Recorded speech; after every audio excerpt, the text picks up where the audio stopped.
And if you wanted to, you could share this to your YouTube page if you want to. Thank you. Yes. Yes. Yeah, so I won't have to send it to you. You can just go ahead and attach it to it. All right. I'm not sure if I know how to do that through here, but You know, on this side of StreamYard, I don't know that I I can was do just gonna say, you know what? that.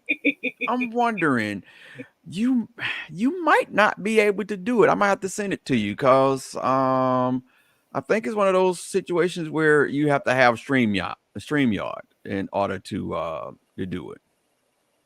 I have an account, but it's not. It's just one of the basic accounts. Is it attached to your YouTube page? No, not yet. Okay, so yeah. So as soon as you attach it to the YouTube page, any StreamYard that you're on, it'll allow you to share the your information and whatnot. Very cool. Okay. Yeah. Hey guys, we're just letting you come in before we start diving into this lovely show today.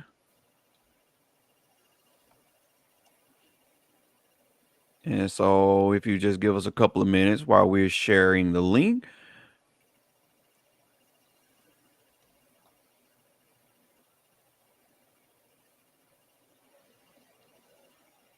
This helps us to avoid Facebook jail. Oh, yeah.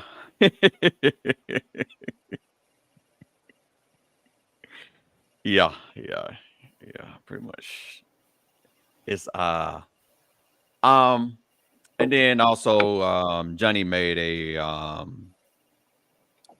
good note that even though I'm wanting to point everybody towards um the actual YouTube page. And so I don't want to be spread out too thin. Understood. Yeah, I want to be spread out too thin. Let's see.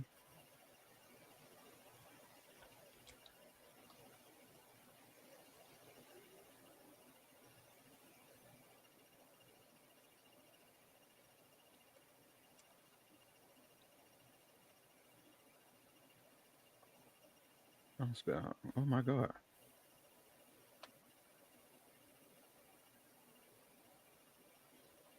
We just got to go with that one. You have any cold weather over in your section? Yes, plenty. Okay. There was one night that it was 8 degrees. Now, Oh crap. typically, I live in North Alabama right now, and Okay. that type of cold here is apocalyptic almost. So y'all weren't ready for it, huh? No, not at all. Store shelves were bare, the roads were empty. And I understand that here because they don't have the number of large snow trucks that are needed to treat all of the streets all of the Okay. time, especially when it's a sustained cold front. Oh, it was really something for people. But I can understand that. we got through it safely. Yeah, it's the same here. It's the same here. It's we've gotten our weather people are so not on tune with what should be going on that they're so far off that if they say that we have a bad weather alert, they're closed down all the schools and whatnot. So and then it doesn't rain at all, which in so Okay. many ways it's kind of a good thing because when they don't do it, then all hell break loose. And then they looking crazy and like, oh my god, we should have closed the school. 5 tornadoes don't came through, and yeah, so Exactly. yeah, Exactly. yeah, yeah. So I take that as they're trying to say, yeah, we don't want the same thing to happen. we're just gonna go ahead and just bite the bullet. Yes. Oh man, I'm on the wrong thing. How do I change this? Oh no. How do I change this? I can't change it. Oh no, I'm on the wrong account. I can't change my account. Oh my goodness. All right, whatever. All right, so guys, for that are watching, we are doing the part 2 of the lies about black single women. And if you didn't catch that, the last time I had the lovely Miss Dr. Whitney up here. And very great show. You can find it on our YouTube page. The Uncanny Takeover podcast or Spotify. I do have everything set up on the other platforms. It's just slowly becoming available. So if you got Apple, Google, it's coming. But as for right now, you can watch the behind the scene recordings on YouTube live. Or you can catch a taping audio version of it on Spotify at the moment. Actually, Spotify, you can see the video too. But I don't know. Did you have fun last time with the last show, Ms. Whitney? Oh, absolutely, I did. Absolutely, I did. It's always good when we can talk about the things that people are exchanging in their conversation and unmask some of the myths in order to enable them to have a more intelligent discussion about things that relate to them and how they interact with others. I really enjoyed Ooh, oh, we're mything tonight. it. So, these videos are going to be. Ugh. So, guys, while you hold on tight, if you can go ahead and share if you're watching this as well live to everybody, we'll go ahead and end that intro and we'll be right back.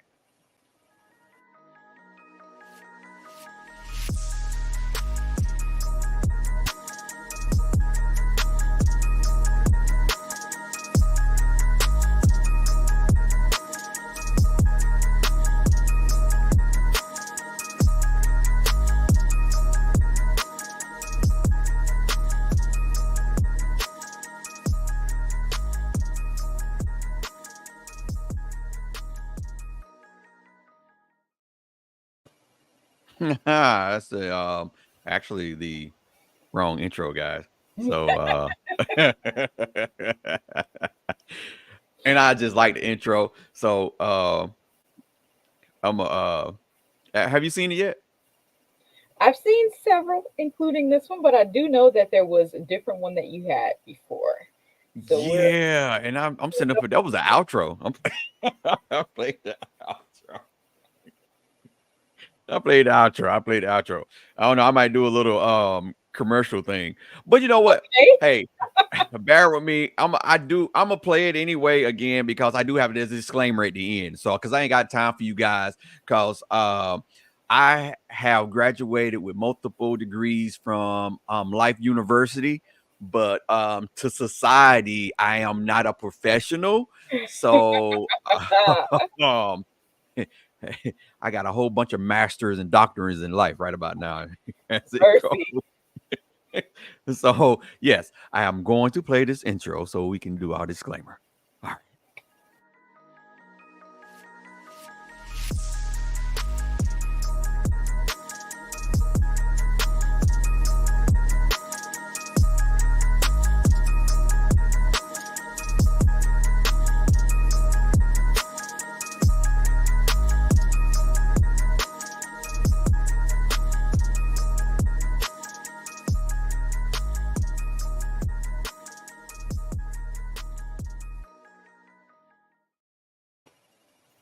All That was right. the There one. we Yes. go. That's the one I wanted. Yes. So, did you come across the Dr.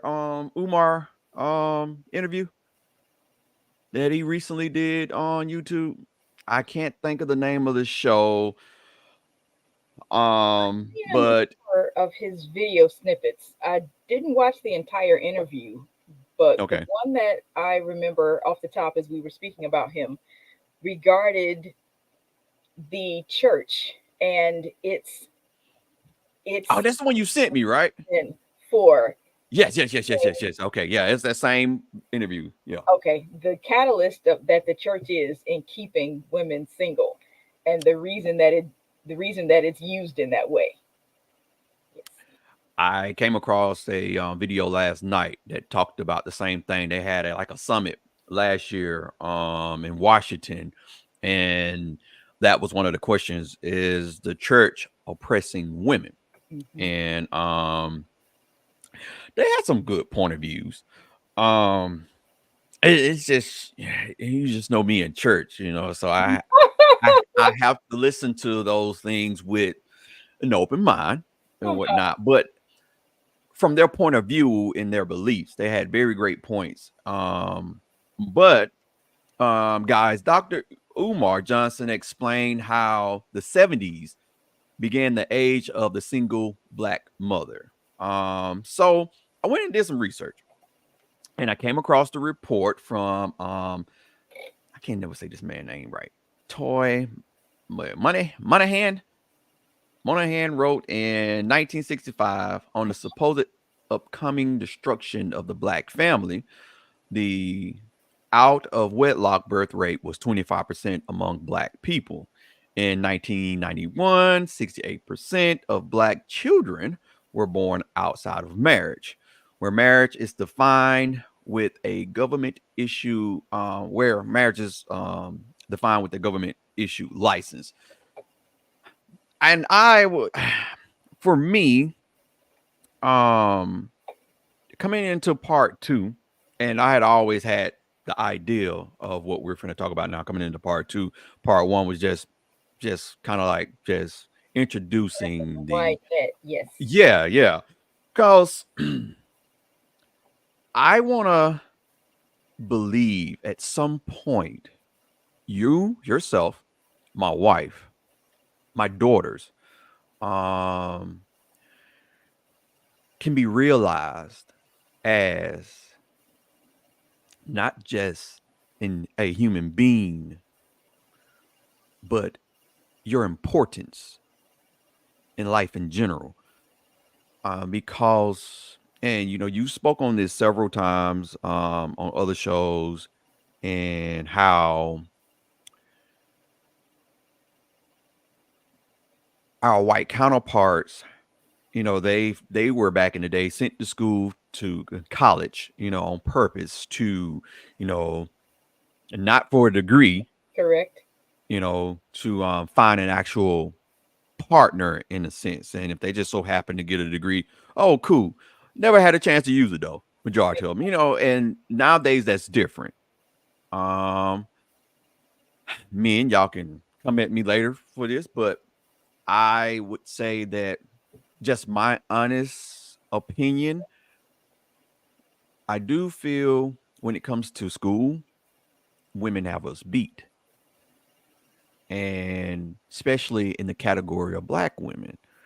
Um, Black men are just so used to the narrative of work, work, work, work, provide, provide, provide. And yes, some are getting the degrees to be, the doctors now more than anything, the lawyers, the big white collar type jobs, true enough. But I don't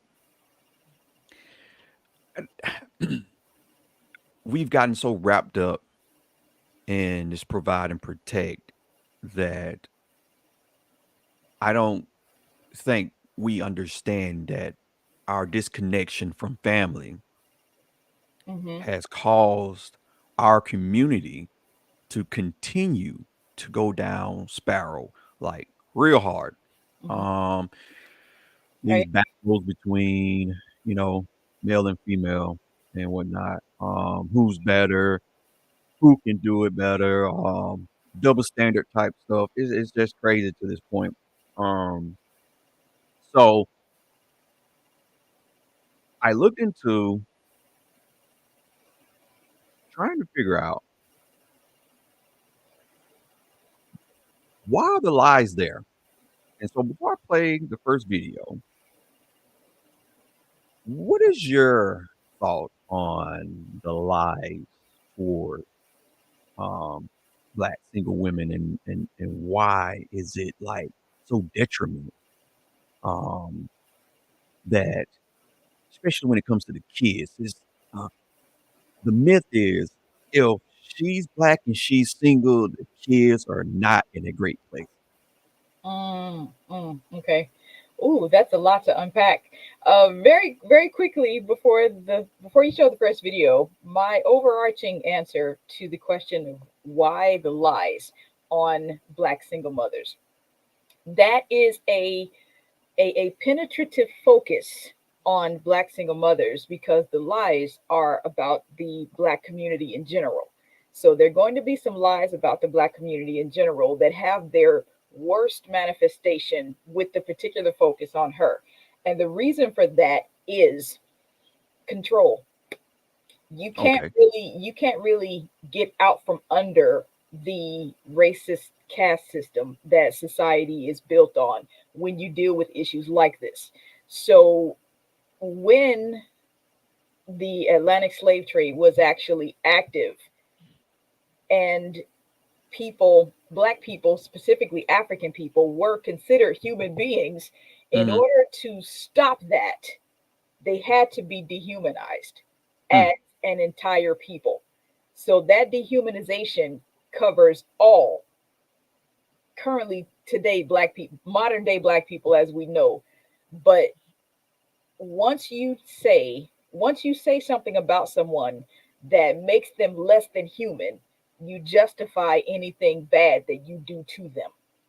So if the black woman is in her situation, it's because she is hypersexual. She did all these bad things and she got into this position by herself because she has low intellect and all of these types of things. And then you have to create circumstances that perpetuate that belief for the following generations. So for today, as we speak, what we're talking about isn't just in the current generation of what's happening. It stems back to many different societal factors that have been happening for generations. And that's one of the reasons that the lies are so detrimental because they keep going and they're not true. So it's difficult to shift the paradigm if the same lies continue to be told and the consequence of that lie is borne by the person about whom the lie sits. Okay. I can see that. Um, had to step away just for a split second. Our guest, the link didn't work, and so I had to send that back to him. But I can definitely see that. Lisa says I can say that as a single woman was told to find a God fearing man in the church. Mm-hmm. Mm-hmm. JJ's son also said she pretty much agreed. The men aren't there though. Mm, Exactly. Exactly. Okay. were they really there?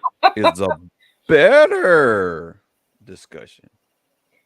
part of a Part of an expanded notion that these two comments reflect on is the idea, are the church practices keeping women single? That's one of the things that we were talking about with the earlier interview. And Hmm. yes, this is part of that reason because women in church outnumber men in general. In most churches that you go to, that's going to be the scenario that you find. Most of the men that are in church are either married already or too young to really, be to really consider marriage because they're not mature enough to handle that weight. But Right. to the point that Lisa was making, once some once a woman believes that her Prince Charming husband is going to be found in church, she gets to church and there are no dateable men. Single does not equal dateable. That's a different discussion, but there are no dateable men. Then she is told, not only are you supposed to just find your husband in church, but you can't go to any other churches. You can't even visit any other places or do any other things because if this is your church home, this is where your time should be, this is where your money should be, this is where your offering should be, this is where your mind, heart, soul, conviction and blood spilled should be. So they're keeping her in this environment in which there are no potential partners. And as a practice, Uh, that is just one tangible way that the church is, in effect, keeping women single. okay. All right. I hope you guys understood that, because also Dr. Umar was making some great valid points, and that other video that I saw earlier this morning was kind of speaking on that too, about the being single and whatnot in a church and looking for a man. He also said, yes, I should wait until he comes along and pray to find a good man. Yes, agree. And Um, that JJ Son also said, that's true. Now, disclaimer on these videos. We got 4 videos and we got 4 questions. Miss Whitney. So we're gonna hit the first video first, and then we're gonna do the first question, right? yes, okay. And I'm going to go with this one. Oh mercy. Okay. You are scaring people. We got it. Come on. Let's take it. With people that espouse this particular brand of bullshit. Show me the man in the house rule. Point me to the literature that indicates that that men could not be in the house. Let's read, however, directly from Daniel Patrick Moynihan's Moynihan report. Because see, the thing I'm going to bring to this, brother, because you got 1.3 million followers, so I want to ensure I may need to swing your audience over this way, church. So let's talk about it. Because I got it pulled up right here. So let's read it. And this is coming from page 9 of Daniel Patrick Moynihan's report. As you can see, I got it pulled up right here. You feel me? The breakdown of the Negro family has led to a startling increase in welfare dependency. As a direct result, actually, let me read a little bit ahead. A little bit before. As a direct result of this high rate of divorce, separation, and desertion, a very large percentage of Negro families are headed by females. While the percentage of such families among whites has been dropping since 1940, it has been rising among Negroes. The percent of non-white families headed by a female is more than double the percent for whites. Fatherless non-white families increased by 1/6 between 1950 and 1960, but held constant for white families. It has been estimated that only a minority of Negro children reach the age of 18, having lived all their lives with both of their parents. Once again, this measure of family disorganization is found to be diminishing among white families and increasing among Negro families. The majority of Negro children receive public assistance receive public assistance under the AFDC program at one point or another. At present, 14% of Negro children are receiving AFDC assistance, or the original welfare, as against 2% of white children. 8% of white children receive such assistance at some point in time, as against 56% of non-whites. According to an extrapolation based on Hugh data, let it be noted, however, that out of a total of 1.8 million non-white illegitimate children in the nation in 61, 1.3 million were not receiving aid under this program, although a substantial number have or will receive aid at some point in their lives. Again, the FDC program, deriving from the long-established Mother's Aid programs, was originally established in 1935 to principally care for widows and orphans, although the legislation covered all children in homes deprived of parental support because one or both of their parents are absent or incapacitated. In the beginning, the number of families in which the father was absent because of desertion was less than 1/3 of the total. Today, it is 2/3, meaning over 60%. Hugh estimated that in 1960, that between 2/3 and 3/4 of the 50% increase from 1948 to 1955 in the number of absent fathers families receiving ADC may be explained by an increase in broken homes in the population. So while you over there espousing there was no man in the house rule, guess what? There was no man in the house rule. The motherfucking has just got up and left. Stop lying to these people. You the one that's lying. I got facts, data, and statistics which were pulled directly from the United States Department of Labor and Bureau of Labor Statistics. So please, cut the bullshit.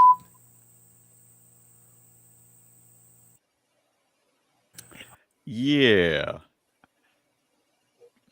So it's so funny that he states, he has the receipts, facts, and all this stuff.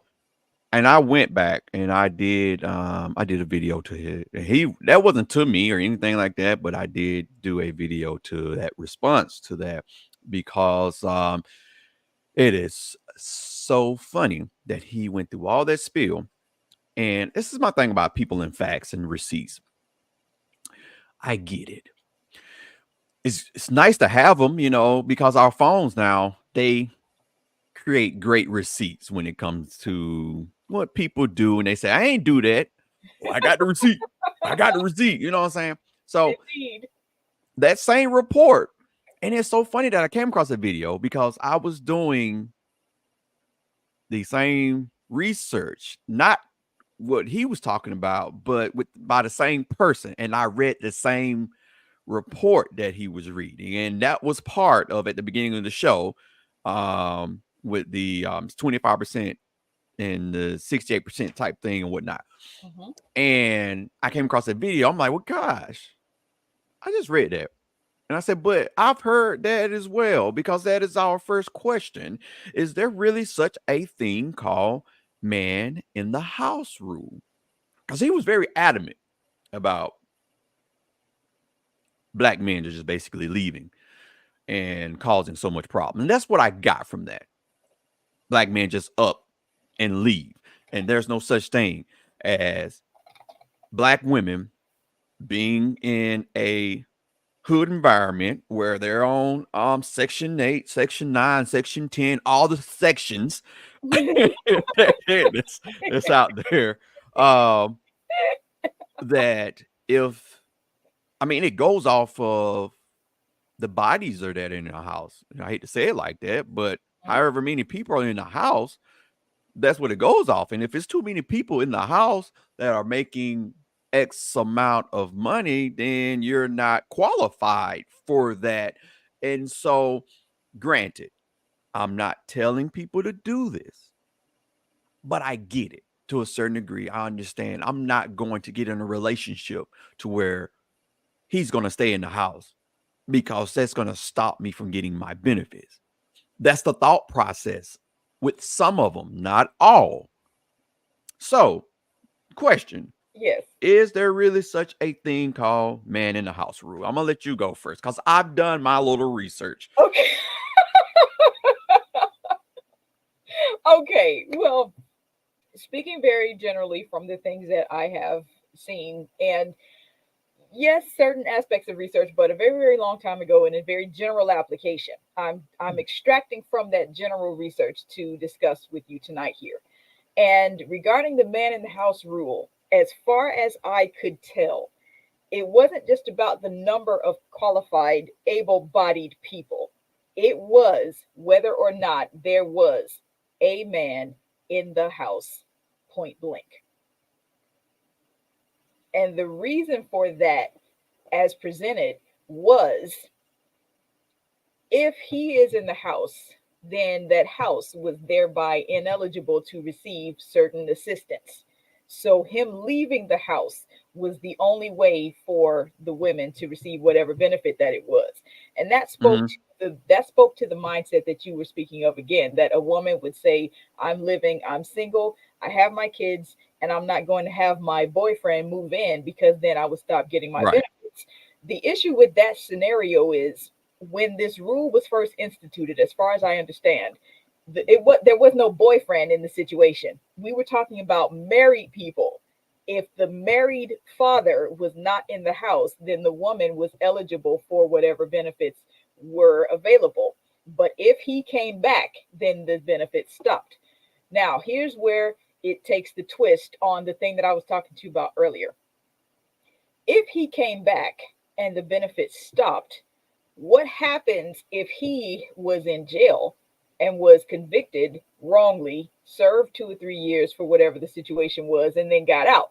As a Mhm. felon, he wouldn't be able to get certain types of work. So even if he is back, does he have the financial ability to replace those benefits? And in many situations, the answer was no, he didn't. So it became practical for the family to separate. if those benefits were the catalyst. If the mother was saying, it makes sense for us to be apart because if you're in the house, then I won't get the benefits. So we Right. learned something about the welfare system in general as it was built. It wasn't built to help, it was built to make people dependent. And this is Mm. one of the manifestations of that very thing. So, yes, there was a man in the house rule. And that rule was simply if he is there, typically it would disqualify a home from benefits. Wait, hold on. Say that again. If what now? If he was in the house, it would Hmm. disqualify the house for benefits. I don't think they heard you in the back. Say it just one more time for the record. It was what number? If the man was Mm-hmm. in the house, his presence would disqualify that house from government assistance. Mm. Mm. Oh, I wish that man was on. I need to go find him because listen, uh like I said, I did my research too, and the national low income housing correlation, Mhm. the new man in the house rules, how the regulation of housing vouchers turns personal bonds into eviction liabilities. That's right. Now, if Hmm. this is not a such thing as he say that he has his receipts because he looked at that one report, um, folks, and I have to catch myself sometimes. I try not to state my opinion unless I looked at something and or researched something and I came across a couple of things. And again, it's just my opinion, it's how I feel. And but I'm a person that and you've said something yourself to me off of some of my posts that has made me go back and say, "Oh, you know what? You're right." And I'll go back and change it. But just listening to his tone and his attitude is like he just knew that right now the way black women are set up and the reason why they're single is because the man is just outright leaving. And I just think that's a bunch of bull crap. True. And Absolutely. Right. Yes, I I think agree. I slobbed a little bit when I found that information that oh wow, and I did a video and everything, but he never responded back. So I don't know if he got it, if he looked at it, but it made me feel good. The fact that because I thought I've heard it before, but I haven't seen it written anywhere. Mm, And honestly, I've witnessed it myself because even with me, um, after my divorce and going to stay home with my parents, I was still considered living on my own by myself. I would just lay in my head at my parents' house, and so I had food stamps. But soon as I started working and as soon as I got married, that went out the door. that, exactly. Yeah. that went Yeah. out the door. So I'm like, Mhm. again, if you don't have to, and I'm talking to the women, because this is what this is about. Is the that was a lie for me. Mhm. Um, Mhm. if you need help, all means, get the assistance. But I do say tread lightly when you are creating a life around, I'm gonna say a handout from a system that is created to keep us down anyway. Because then you get so dependent on it. Mhm.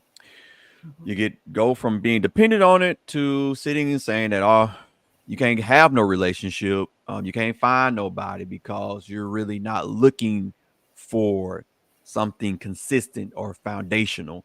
Because if you do, that means you have to let this Yeah. dependency go that you've created for yourself. Mhm. Lisa says there was a time as a single woman that I was considered not eligible to receive public assistance because I made too much, yet I was making minimum wage. So show me how you ain't spell that man's name right, baby. But not to call you out. His name spelled funny. But I like the way that you spelled it because it sounds more like how you supposed to pronounce it. Yes. But yeah, I don't know where he got his numbers. Again, that's why I don't like facts. That's why I don't like statistics and stuff because or these trials and all this stuff because you really can't say that they're true per se because everybody they don't talk to everybody. It's just a group of people. And another point on these trials and certain statistics, data can be manipulated to support the Yes. of the sponsor. Yes. So, yes, there are some things that say, oh, this research says A, B, C, and D. Okay, well, let's examine the research. What is the metadata on the research? Who were in the control group? Who's sponsoring this? What do they get out of these findings if those findings are negative or if those findings don't support something that they as a company came out loud and said that they did support? So there is value in research, but the research needs to be categorized and prioritized properly. And in a lot of cases, it's not. It's just used to bulldoze a mentality and perpetuate the status quo in certain situations. Right. And one example that I'm thinking about when that Lisa was talking about that she said that she wasn't eligible for benefits, but she was only making minimum wage. That speaks to how much of a dependency certain programs are designed to create because they set the eligibility parameters so low that 2 or 3 cents above that means that you're not eligible for the assistance, but you Mm-hmm. can't stretch those 2 or 3 cents above that to cover the rest of the month. So it's absolutely designed for dependency. It's Yeah, called, it is. but it's not really. It's designed for dependency. And like you said, I'm championing what you said. Women out there, if you need the help, get the help that's available. Absolutely. Just understand that it's not supposed to be your lifeline. You Yes. have to determine that it can't be your lifeline because here's what's going to ultimately happen. If they can control what you receive as assistance, then they can control what you do to get that assistance. Yep.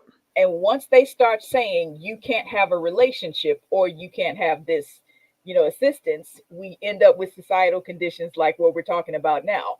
And then what happens next if you say that you have a certain religious leaning and that you want to do a certain religious thing, but we're saying that you can't have any religion at all or you're not eligible, it becomes a matter of your faith. Not first your relationships, then your faith. What's next? Anything that you are dependent upon can be used to control you. Yeah. Keep that in mind as look toward how you're going to build whatever future you would like to have. I'm again, just my opinion, and I'm just go ahead and say it that it was now more than anything created to divide. Because honestly, they know and they see how important it is. Heck, it's important in their family that both be in the house. Exactly. So Exactly. You that separation, that divide has been key. And I a part of me wants to not believe that this is part of the issue, but it is part of the division that we have and the reason why we're fighting because of that constant this divide has always been there from the moment they decided to create slavery over here in the US. I can't speak for any other country. I can only talk about what's over here. Um, but that divide has always been there from the get go. And I'm not sure exactly what we're going to need to do to decide that and get over this hump. To bridge that gap. Is Yes. this is kind of tiresome. So our second video and our second question. Before we get to the second video, can I say Yeah, two quick things? Number one, you expressed the opinion that the division was created deliberately. There are many people who agree with you on that. Absolutely, they agree with you on that. And one of the, I'm going to call this an external arm of this consideration. The guy in the video was adamant that the only reason that there were so many single black mothers was that the guys were just leaving. yeah, The fact that some of them did leave for that reason does not undo the premises that we're discussing now. right, But leaving for that reason is also tied to what I'm going to call a blanket statement of the music industry. There are a lot of young black talented people who want their shot. And in order to get their shot, they have to sing about drugs, sex, murder, and everything that's not healthy for a family in general. And once right. they've been told and told and told and told over again that that's the only way they're going to make a difference and get out of the life that they don't want to live to make a new life for themselves, there is this cultivation of a devaluing of relationship. There is the cultivation of the idea that he doesn't even want a relationship because he doesn't need a relationship because women are only video vixens, and if he can have himself draped by them at every party he goes to, that's the only purpose they serve in his life. So the combination of those issues are a part of its entire outworking. Yeah, yeah. I don't. I think it was like one thing I wanted to try to teach my son when he started rapping back in 2017. I mean, well, was it 2016? No, it was earlier than that. I would probably say to 2012. Um, came up around the time right before the Amigos, where he was actually in the same area where the Amigos were, and they were going to the same school and whatnot. And I I saw the talent that he had, and I was trying to point him in a direction of, hey, I get that's what they're talking about. I said, but you have the potential to do more, and it's okay. You don't have to ride that train. Build your own lane and whatnot. But his thing was, nah, I got to get on that trend. I got to get on that trend because this was going to make me popular.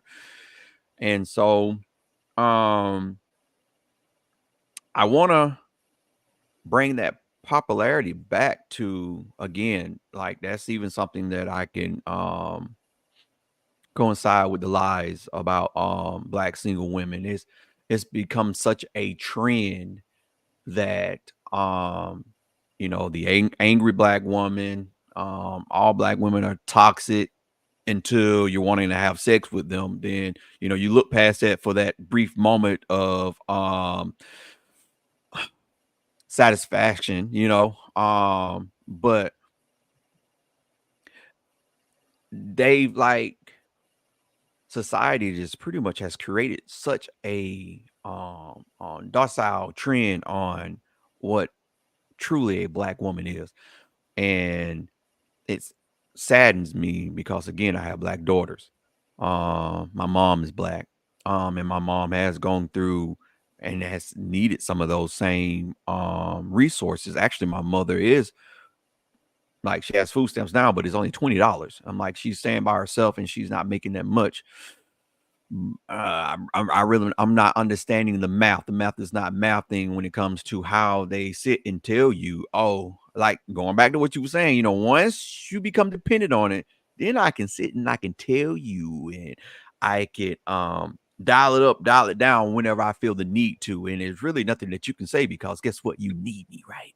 Exactly. Exactly. And So it's hard to get out from under that when you have a toddler looking up at you crying because you're hungry. So we're looking at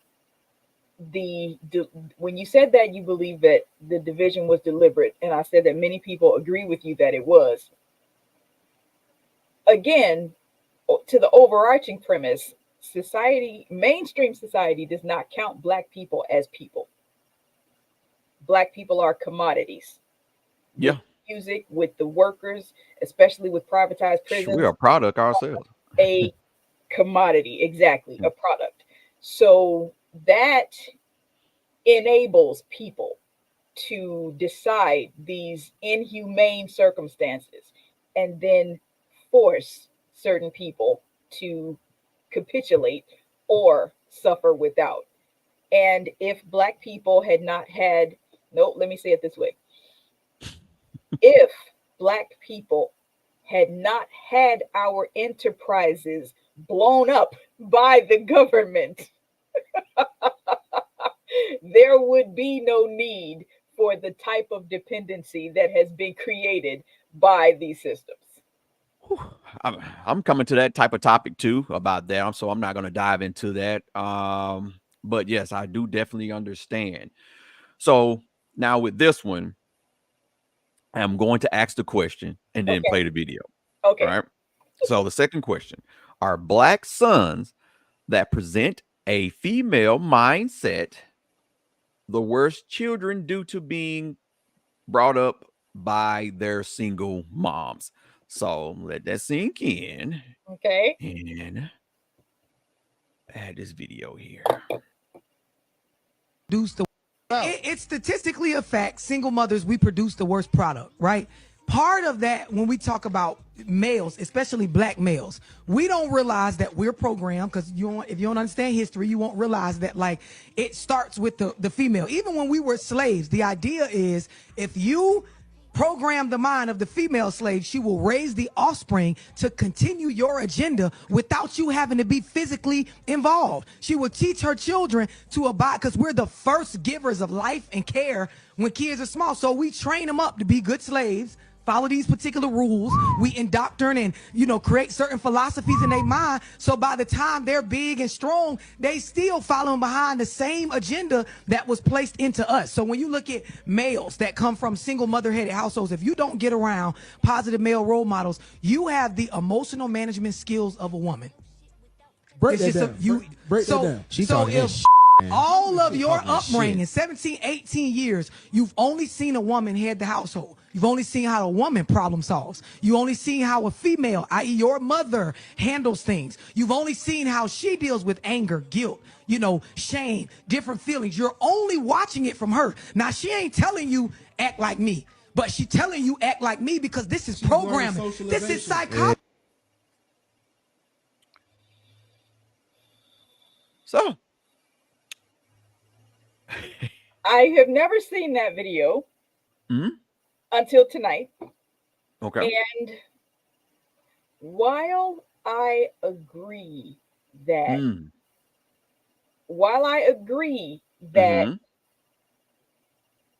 the single mother in the house is the only thing that the child sees.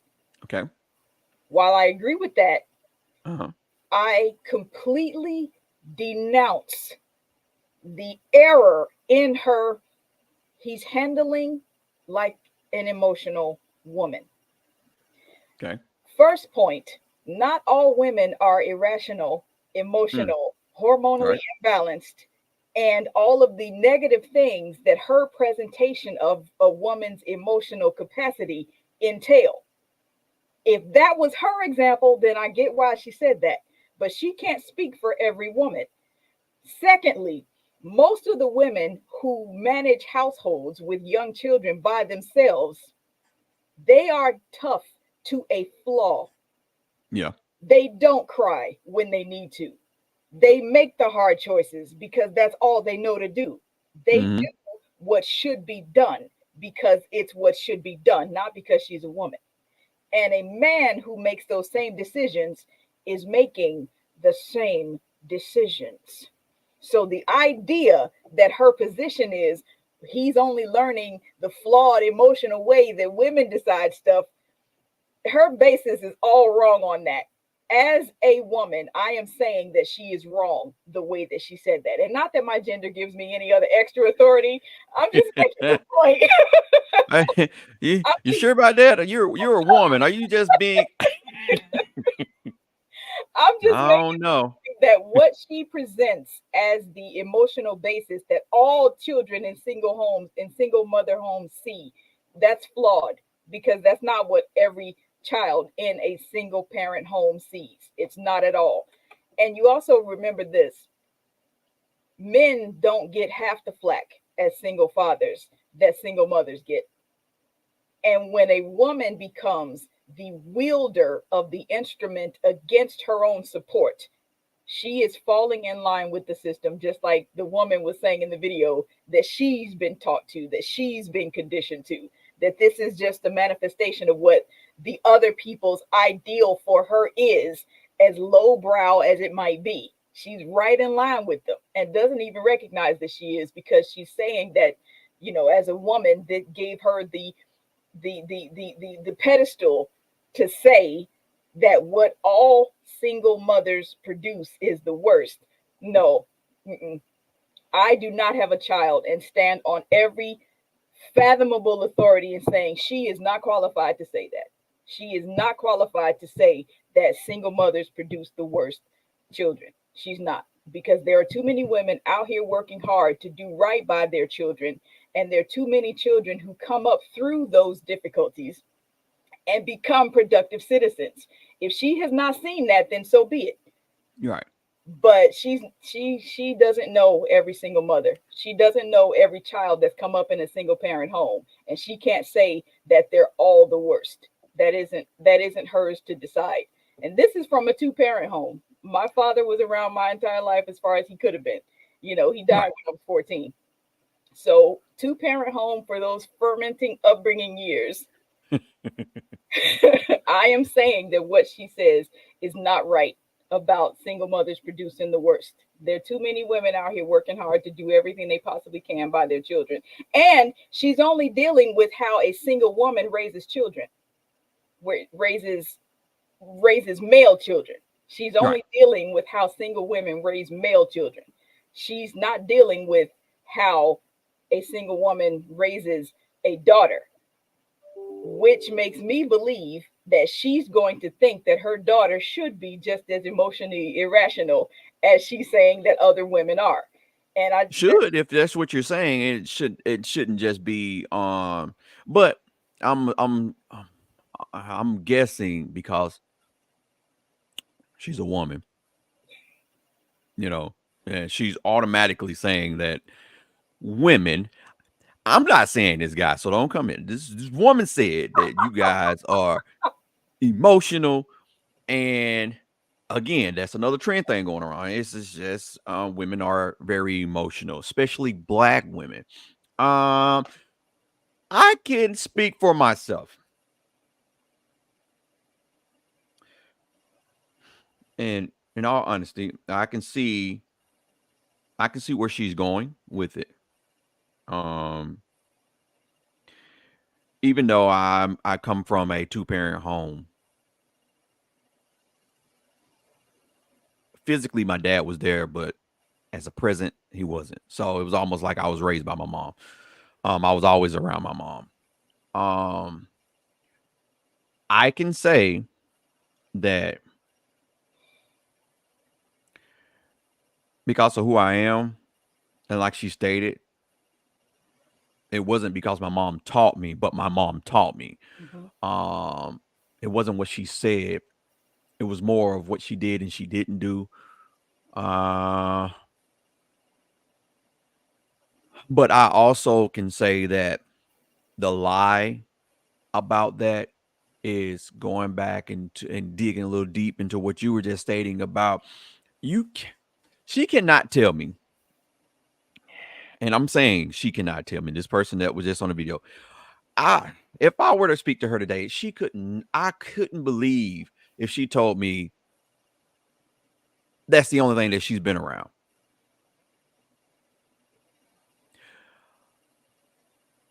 I don't think one person can say that you haven't seen both sides of the spectrum to the point to where there was some truth to what she stated. But you can't say that by looking out, even if you haven't seen it personally, there are so many positive male figures out there that were raised by a single black woman. And Yeah, maybe granted, players. huh? A lot of them are football players. You have Right, you know, because I had to go find, and I hate that's the case, that you know they had to go do football. And now that you say that, 9 times out of 10, a lot of them, they went out to do sports because that was possibly the closest thing that they can do to make ends meet, to do something positive for their mom, that put that time on their back to make sure that they were okay. And I don't think people look at that. We have Dark Band say the presence of two parents in itself is not a guarantee of success.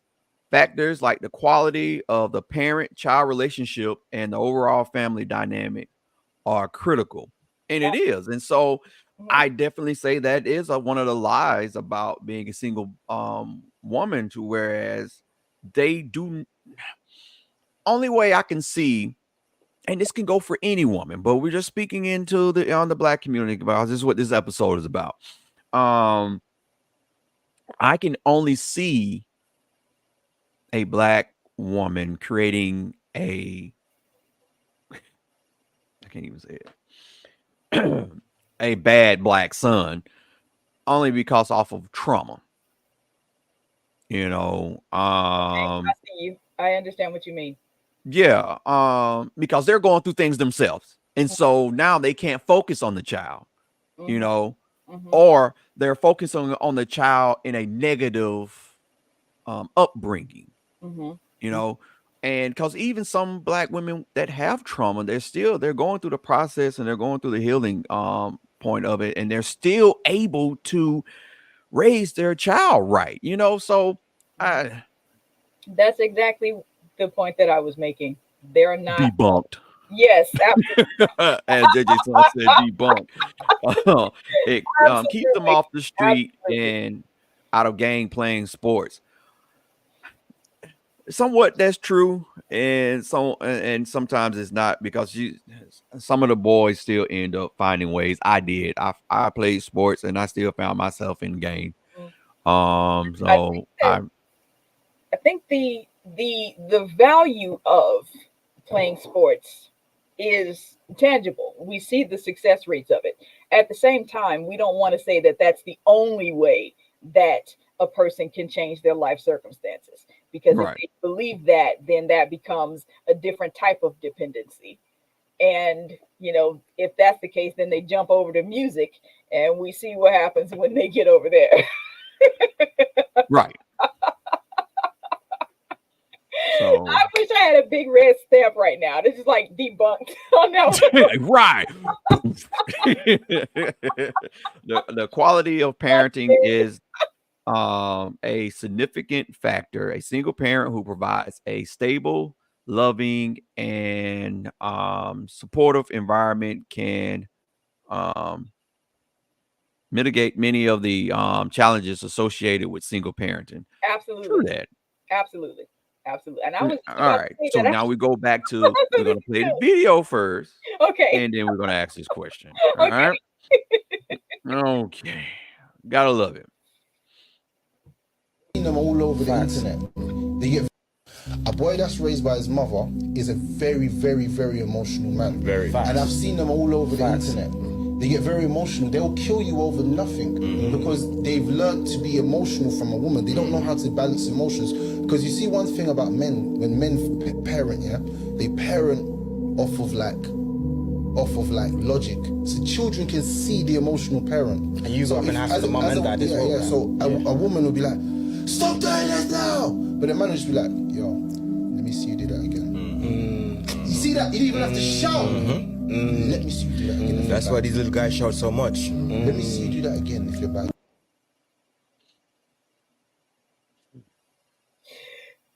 Okay. I was trying not to fall out laughing.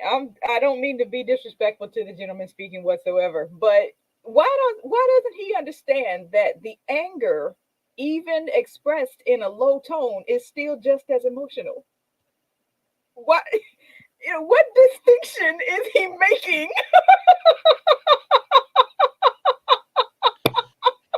Because men are not emotional.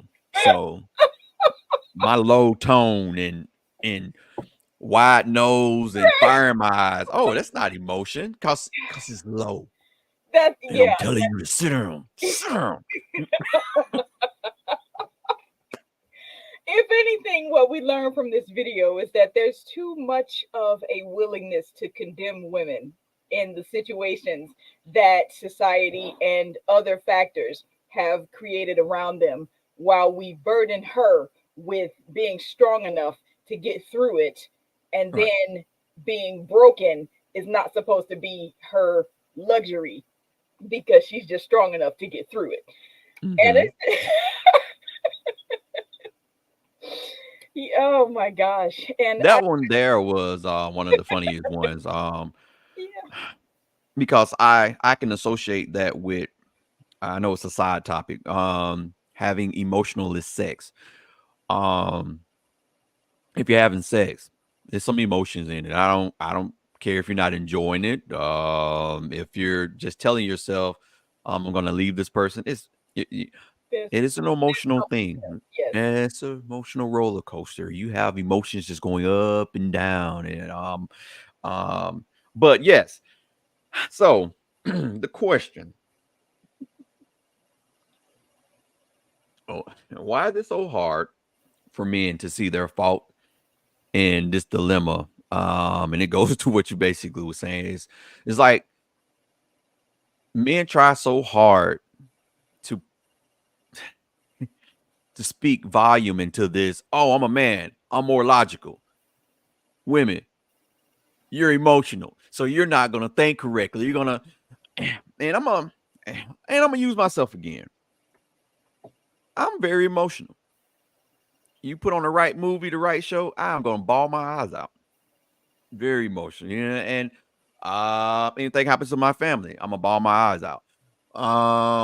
You piss me off, you're gonna want me to bawl my eyes out, because if I'm not crying, then I am angry and I'm possibly going to do something that I don't want to do. So yeah, let me be a simp so I can calm myself down, and so I won't do anything that I regret. But this is why I didn't have my dad in my life. I know this more than anything.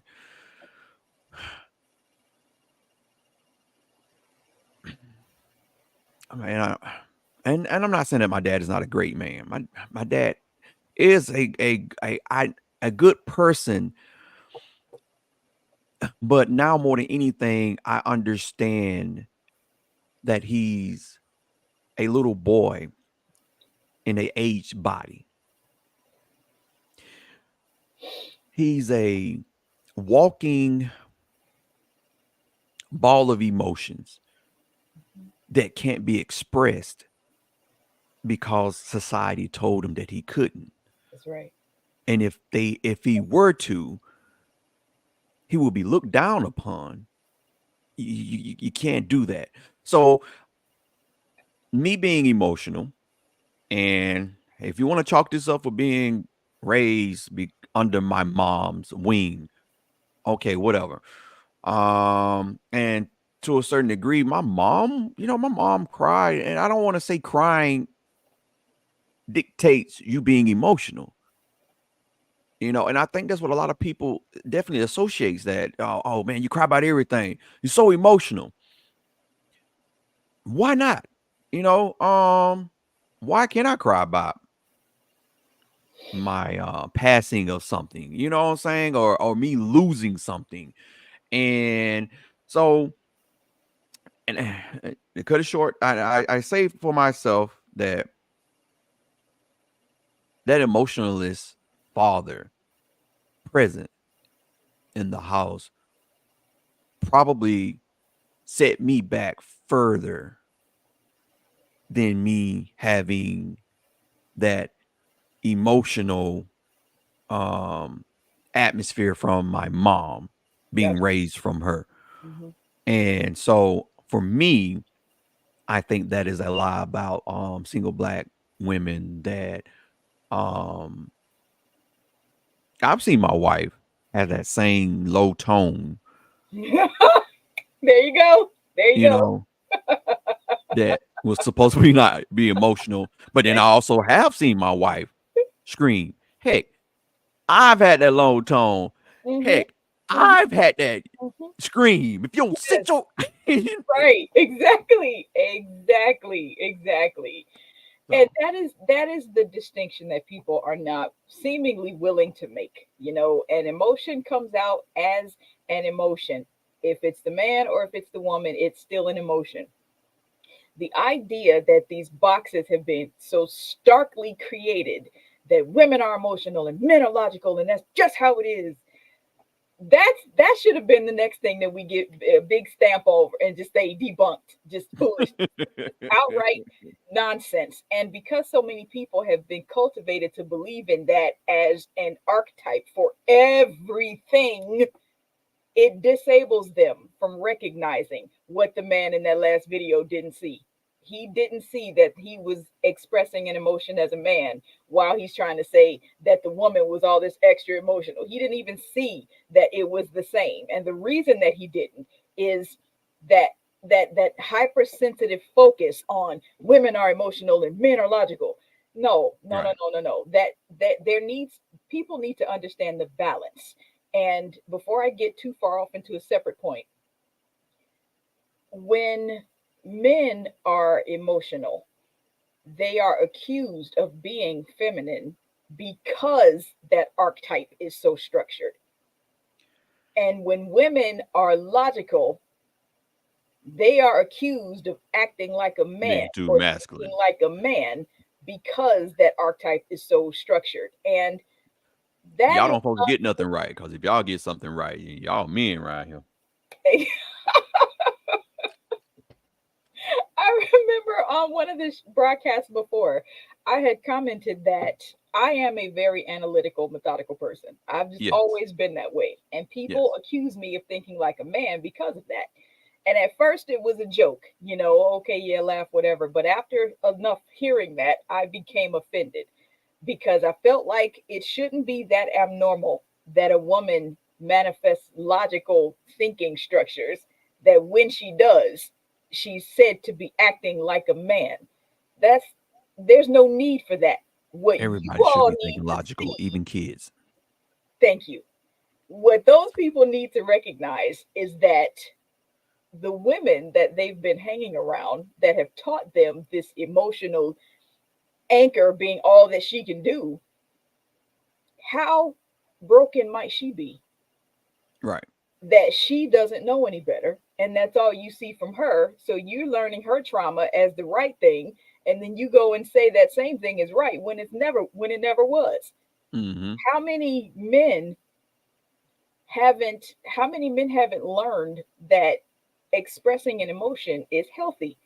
There are men to this day who think that if you express an emotion as a man, that you are weak, you're a simp, you're, all these bad things that you were talking about. And that's not just for men's sake. There are women who say that to men. And that Yes. gets into a whole different thing about, what she's thinking when she's saying to provide and protect, you know, I've been in a couple of relationships like that. and those women need better examples. Those Right. women need to see men who are saying to them, what you did hurt my feelings. He needs to Right. be able to say that. And she needs to not call him weak for She needs to expressing be it. able to receive it.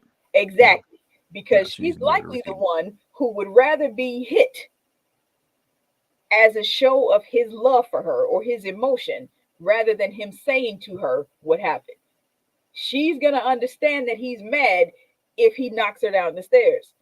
She's Yeah. pulling herself up by the banister, like, oh, yeah, okay, that must have made him angry. No, why don't you just understand if he tells you it made him angry? Why does he have to have that type of elevated expression for you to receive what he's saying? Right. All of these different dysfunctions feed each other. And it's hard to break that. Especially does it become hard to break that when women are telling men that they're weak if they are emotional, if they show emotion. Men are telling men that they're weak if they show emotion. Yeah. And then the other side of it becomes women are undercutting other women while those women are struggling to make ends meet. Mm-hmm.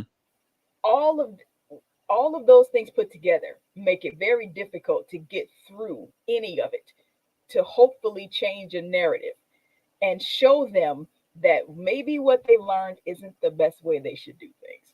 Maybe what they've learned could be tweaked a little bit in order for them to have the maximum emotional benefit from it.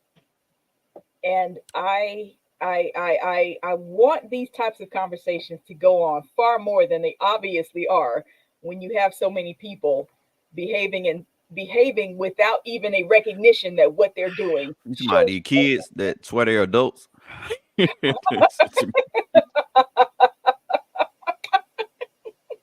Because at this point, ain't no adults having conversations because they just screaming and yelling at each other and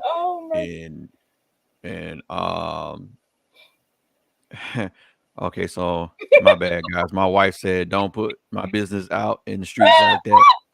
I do apologize, sweetheart. I am retracting everything that I just stated. You guys did not hear that. I don't have wait, hold on. I think I might have my Men in Black pen. Okay. You did not hear none of that.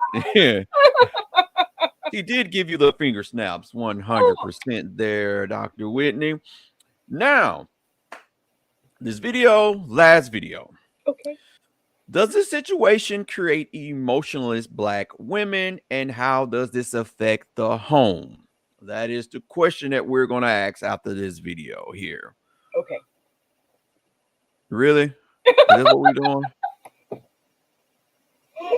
Man, boy, y'all sure do stick together, boy, I tell you. On the entire planet. Statistics back that over 70% of young men that grow up under a single mother in particular, end up in prison. So everything that this man just said is a complete lie, which means it must be time for another round of these. Now he's going to debunk these dudes, but I just want to know if you're going to agree and also answer the question. So Sound facts. They're just things you made up to justify your feelings. Now, the often quoted statistic is that 70% of inmates come from single mother homes, which would represent about 840,000 of the 1.2 million people incarcerated, according to the Department of Justice in 2021. Meanwhile, 70% of the estimated 19 million children raised in single mother homes would be about 13 million. And I'm not sure how Aaron's defining young men, but even if we adjust for that, it would still be an absurdly wrong number. Okay, so Aaron misspoke, but what about that 70% statistic? That has to be correct, right? After all, it's repeated everywhere. Women gotta hold themselves accountable because 70% of boys in jail are raised by single mothers. Single sisters are to blame for the high population of men in jail. 70% of youth in juvenile delinquent facilities come from single mother homes. 80% of all youths in prison are from single mother homes. If you compare a single mother, is 80% chance of going to jail. 80% of all prison inmates came from single mothers' homes. I did the research. 80% of Black males who are in jail come from single mother homes. We are filling up these prisons with fatherless kids. Okay, so we're not sure if it's 70% or if it's 80%, if it represents all prisoners, just young men, or only Black men. But what we do know is that prisons are full of young men from single mother homes, and the women folk are to blame for it. And this statistic has been copy-pasted across every website for fathers' rights groups and family law attorneys representing fathers. But notice that it's different. It's 70% of juveniles in state-operated institutions, not prisoners. But even that claim is wrong. It comes from this 1987 report from the Bureau of Justice Statistics. And it says across all juveniles in state-operated institutions, 70% of them did not come from a two-parent home, which includes single mothers, but also single fathers, homes where the child was raised by other relatives, and foster homes. In fact, single parents were only 54%, and of that, 48.4% were single mother households. But it's important to remember that this is 35-year-old data about juveniles in juvenile institutions, not prisons. And they only surveyed about 10% of juveniles, so while it might be indicative, it should not be taken as a concrete fact. Now, the statistics on inmates are actually fairly easy to get, thanks again to the Bureau of Justice Statistics. And in 2002, they showed that the number of offenders from single mother homes actually dropped from 41 to 39% and went back up in 2016 to 41.1%. Meanwhile, homes with a father represented 40.7% of all offenders. It's almost neck and neck. So while prisons may not be overflowing with offenders from single mother households, it does represent an elevated risk about 2 to 3 times. And since your lifetime incarceration risk is about 5%, what that means is instead of 70% of children raised by single mothers going to jail, actually well over 80% will avoid ever seeing a jail. Okay, but that still means that single mums offer the worst outcomes, right? Well, studies have also looked at incarceration rates for different household types. And they did again find that 3 times risk for single mother households. And you can see that when we adjust for social, educational, and economic disparity, that risk drops to about 2 times. But before single fathers start to crow about this, look what happens when dad gets a new partner. They offer some of the worst outcomes. And when we remove the economic advantage that single fathers often have, you can see that single fathers with a new partner offer the worst outcomes, beating out single mothers with stepfathers, and even children not raised by either parent. So if we really care about childhood outcomes, we need to be teaching men not to ignore their children the minute a new woman shows up. And even if we just want to focus on improving the outcomes for single mother households, then we need to talk about what causes them, which is absentee fathers. Because absentee fathers are a huge problem. Anywhere between 1/5 and 1/4 of all fathers have no contact with any of their children. And this is often framed as, oh, my baby mother or my B of an ex-wife doesn't let me see the kids. But that's also not true, because when we look only at men with high levels of custody, 40%, almost half of those who start out with weekly contact, virtually abandon their children within 8 years, having little to no contact. And studies have looked into the risk factors for father abandonment, and found that once again top of the list is fathers who have a new partner. And if they have a child with that new partner, then virtually all of them abandon their previous children. So if we really care about improving childhood outcomes, then we need to stop talking about single mothers and instead talk about the disgusting attitudes and behaviors in fathers that treat their children as disposable.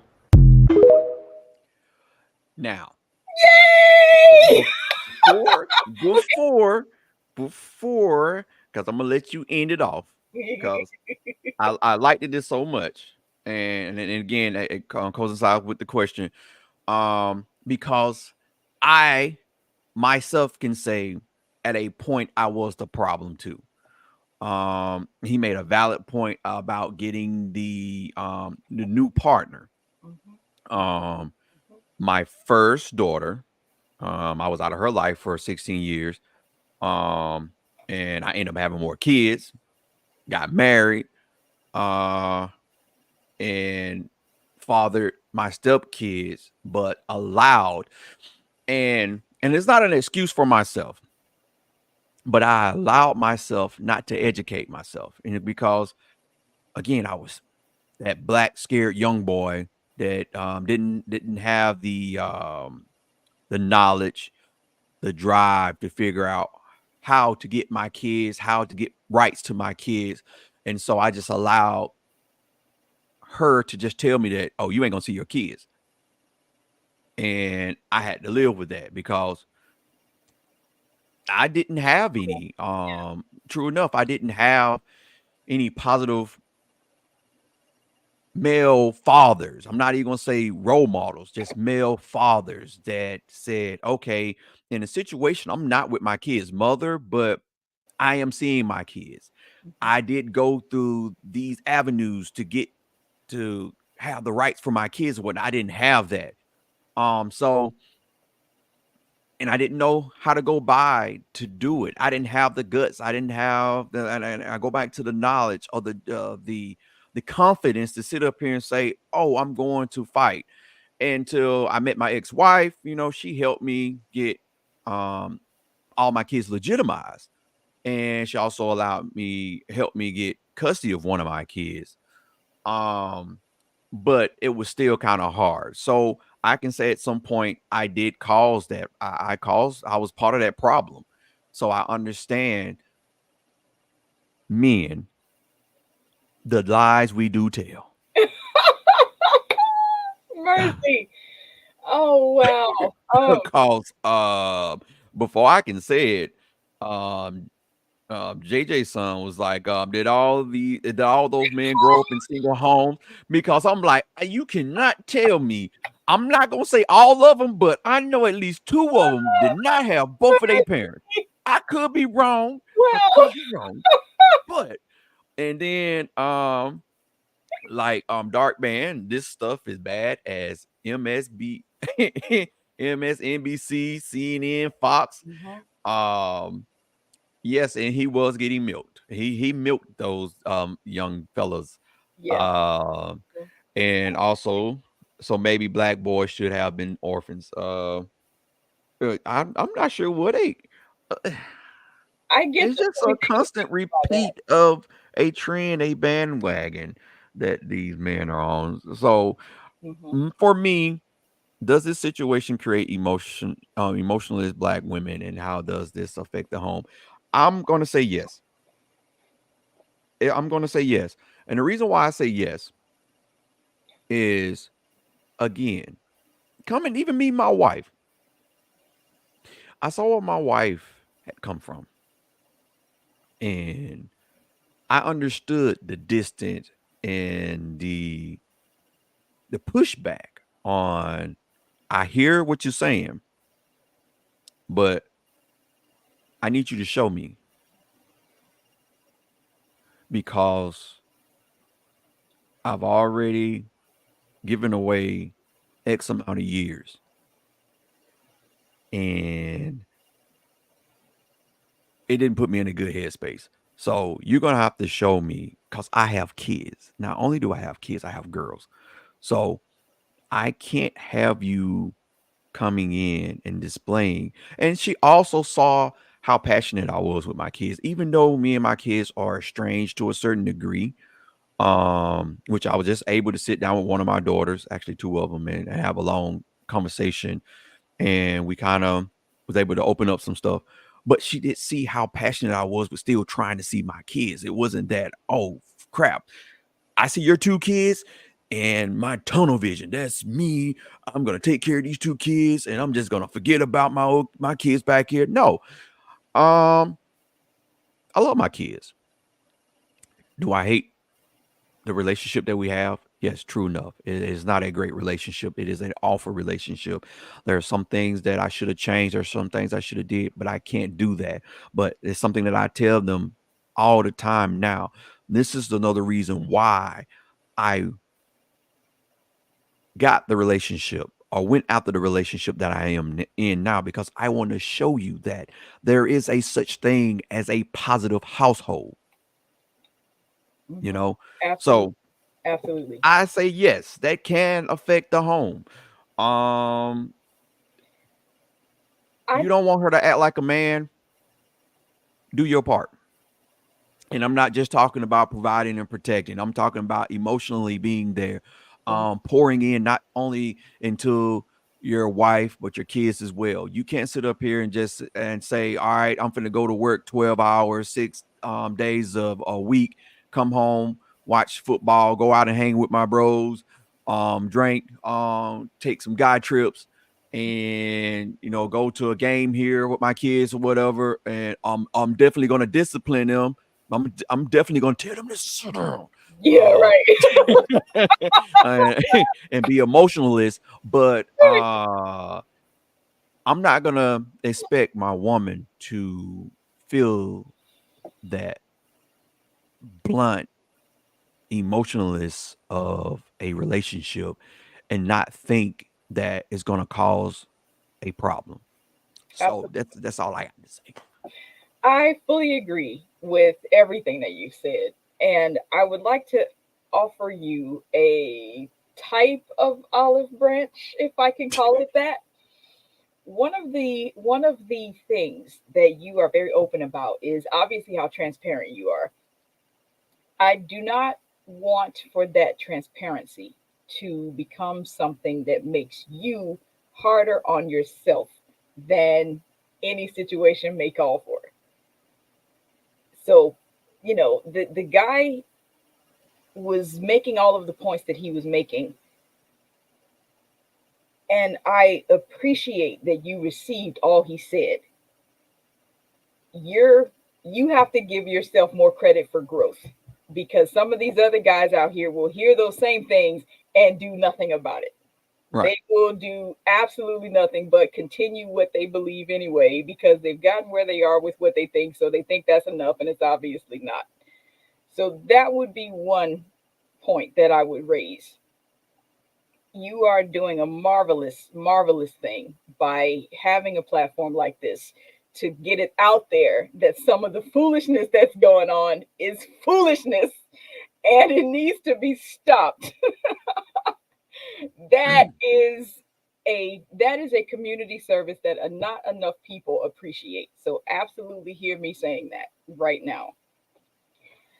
Also, I want to add for what the man in the last video was saying, one of the points that really, really stood out to me was that here is a group of men, most of them, okay, all of them in the segments were Black men who were ready to crucify Black women. No. And it took a white man to come in and say, your statistics are wrong, they're misapplied, and you are blaming Black women erroneously. Sad, right? How many Black men are going to rise up against that notion and shoot down everything he said just because of who he is in saying it? That pride thing is real. That's a real it's fickle is the word that I was looking for. It's a real fickle situation. Now, the gentleman who was in the last video to debunk all of the lies, I don't know that he doesn't have mixed heritage. I'm speaking strictly on appearances. So right. He may be, of other ethnicities. I don't know which ones. Yeah. But for the overarching premise of what we're talking about, he white. Someone outside the Black culture to clarify that all of these lies that Black men are telling about how bad Black women are doing, when if we within that culture say that, they don't pay attention. They're not listening. They think that we're wrong. They'd rather believe what they want to believe. And I've acknowledged more and moreover that for some people, hearing a particular message becomes much more difficult when it's from somebody that you feel too much of a familiarity with. But if someone else says that same thing, then suddenly everything clicks. Oh my God, I can't stand that. Did I just tell you the same thing? It just ain't sound right coming out your mouth. Whatever the thing is, that is really how people are taking it. And what's was it the third guy or the second guy who didn't recognize the difference in his emotion? All of the people in his audience were also men. I don't know that there was a woman present to tell them, wait a minute. It's ego stroking. Exactly. And one of the points that the man in the last video made was actually confirmation bias. You keep quoting this 70% statistic because it justifies what you already want to think. You keep quoting this statistic because it makes you look better and absolves you of any part in the situation that you're so easily blaming somebody else for. Yeah. And that needs to stop, really. That's an individual thing that people can stop. And if enough people stop it, then the community stops it. And if enough communities stop it, then the whole city can stop it. And if enough cities stop it, then the whole state can stop it. You see where this is going here? Yeah. Dark Band says actions are pretty gender neutral. If a man can do it, so can a woman, with the exception of sexual functions. Society has deemed things feminine or masculine, and we continue to reinforce it. And that's the main reason I think that these battles between men and women are, because I'm gonna tell you straight up, man. God's funny, right? Yes. I just had a Why flare do you up. say that? Because I just had a flare up. God puts me in situations all the time. Ever since I've about 4 or 5 years ago, I said, "Hey, I'm ready. I want to be a vessel. Use me. Just put me to work." So I've learned that awkward situations are really not awkward. that I'm actually being placed there to speak on something. So I just had a flare up. For those that don't know what a flare up is, with someone with multiple sclerosis, my body was not acting correctly. I did not chalk it up to the fact that I had just come over a like a nasal issue, like drainage or whatnot, and I didn't take my steroids. And so I ended up having to go to the doctor and set up an appointment. What I went to the doctor for, I really didn't need to go to the doctor because I had the medicine already. I didn't take it. And so hence the reason why I end up getting a flare up. I should have took that steroids. So doing things that typical men do. Not what they're supposed to be doing. So long story short, the doctor pretty much just told me, why you didn't take the steroids? You need to take the steroids. So okay, but I'm gonna run some tests on you, right? So I go to the room to go run tests, and it's 4 black women. Actually, no, 3 black women, and then the other woman looked like she was something else. I'm not sure exactly what her nationality was, but upon sticking me to drain blood, someone walked in and said, "Oh crap, this woman is gonna." She did a pregnancy test. Oh man, she pregnant. And then one of the girls like, crap, I hate to be her. And then the other person was like, it might be a good thing. Don't say that like that, you know. I don't want no more kids. It's crazy out here. So I'm like, I get it. I understand.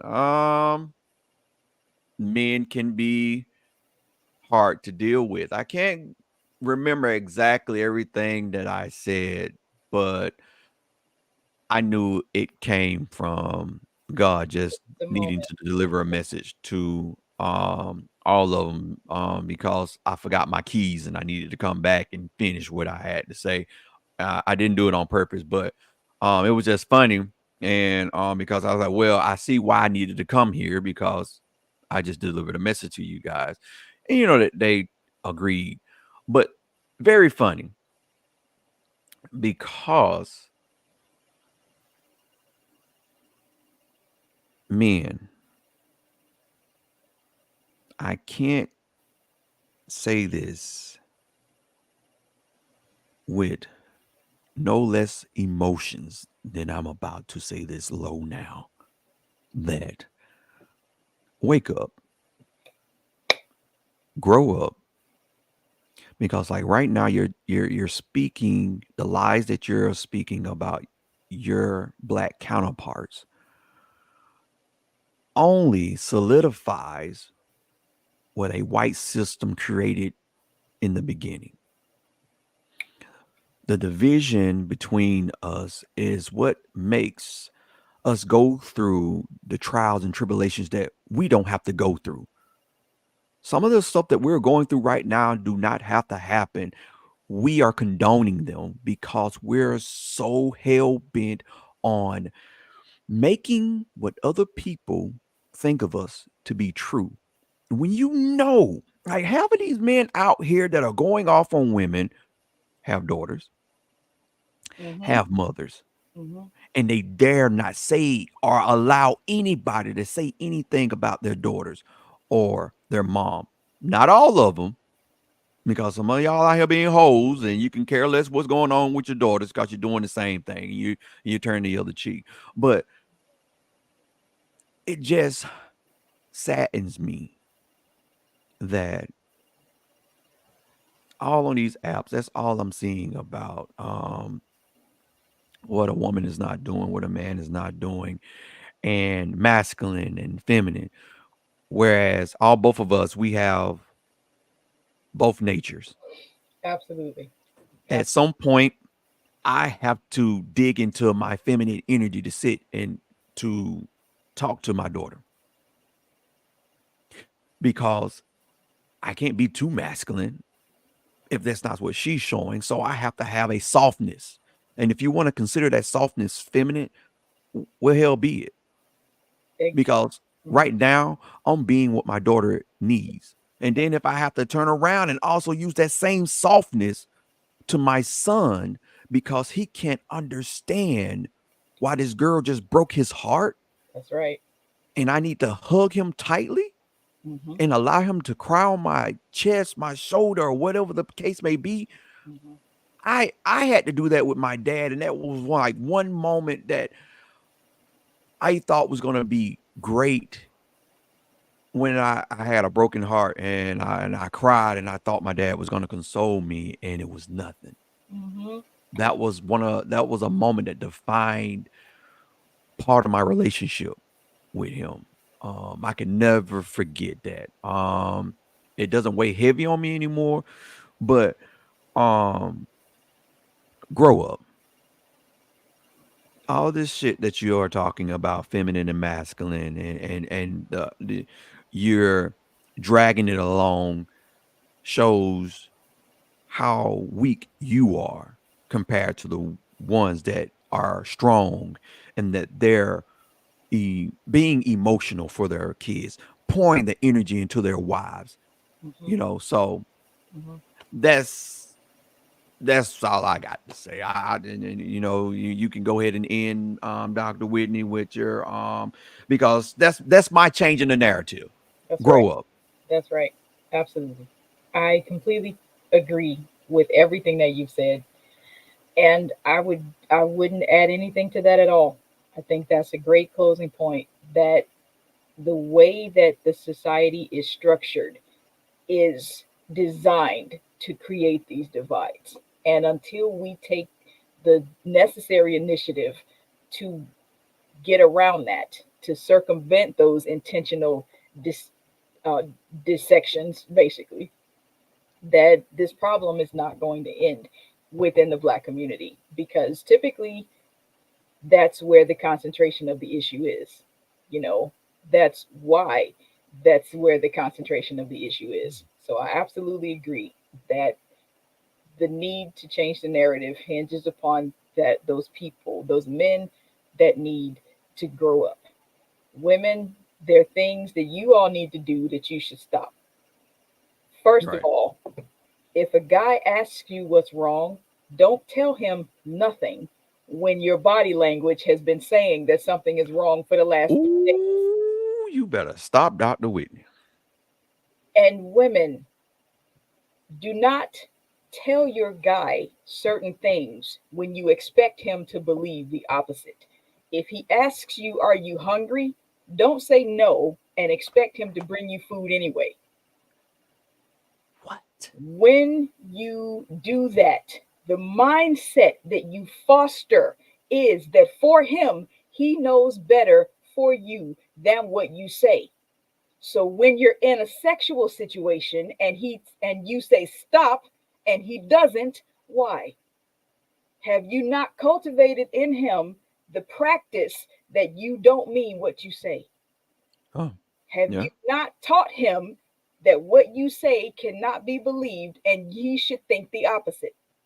Mm. Now, of course, these things are different manifestations, different levels of extreme and severity, but the mindset is the same.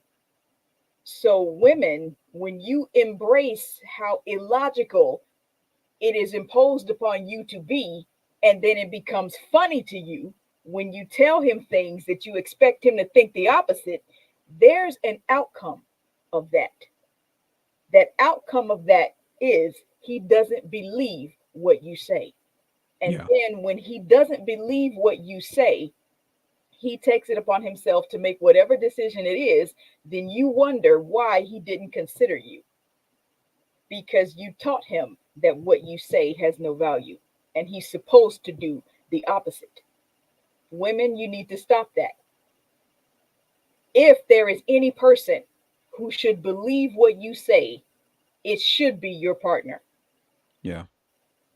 Point blank, full stop. And the last point that I'm going to make on this one as we're closing, to the women, grow up. As the men need to grow up, there are things that you're doing that you should also stop. And the only way that society at large is going to improve is that both men and women are working together. As long Yep. as I've been doing this, one of the saddest things I think I've ever heard was when a woman says, she said,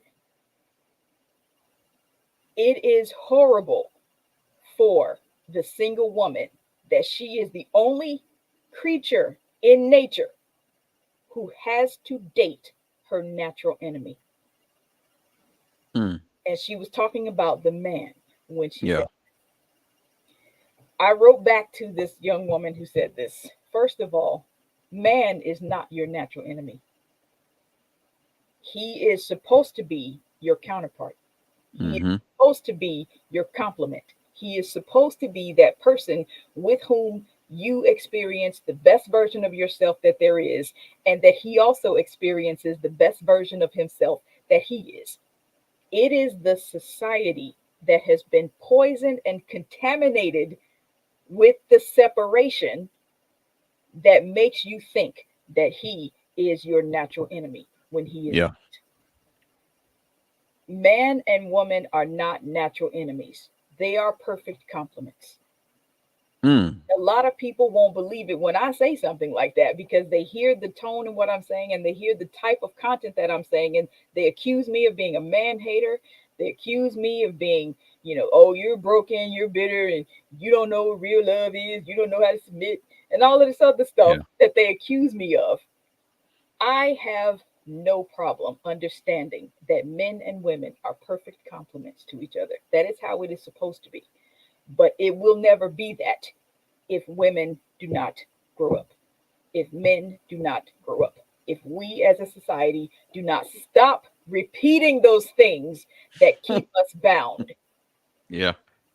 and championing those things that keep us bound, no less. Yeah. That dependency on a system can become healthily dependency on each other. And that is the strength of family. Well, I do have a mic, but I don't want to drop it. I might break it. So let me drop my pen. Pen drop. Yes. So guys, hey, if you're watching this show, watching the show on YouTube, I totally appreciate you watching live. Please subscribe, follow, share.